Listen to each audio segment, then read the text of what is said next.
Good day mga katart! Tara, pasyal tayo sa Luneta, Manila. Dating kilala bilang bagong bayan ang lugar kung saan hinatulan at binaril si Dr. Jose Rizal noong December 30, 1896 na kung saan naging sentro ito ng pambansang alaala. Ang monumento ni Rizal ay itinayo mula sa pagitan ng taong 1908 hanggang 1913. Dinisenyo ng Swiss sculptor na si Richard Kisling. Dito inilibing ang labi ni Rizal na naging simbolo ng pambansang pagkakaisa.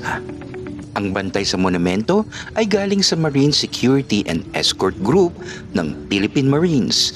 Ito ay bahagi ng honor guard duty nila at ang pagpili ng mga bantay ay kadalasang nasa rank ng corporal at sergeant.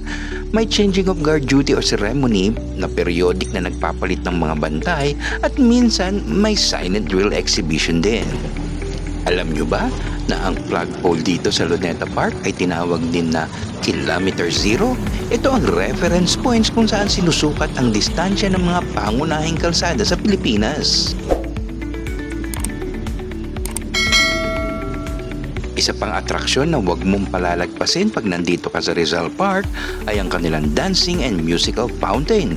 Isa sa pinaka-popular na night attractions na merong synchronized music at multicolor lighting at merong occasional fire effects para sa Instagrammable worthy and perfect spot na fountain area para mag-relax at panoorin ito kasama ang pamilya at mga kaibigan.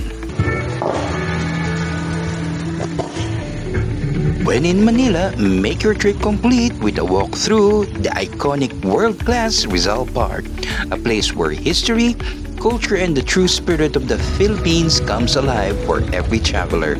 So don't forget, even local or foreign tourists alike, visit Rizal Park or Luneta.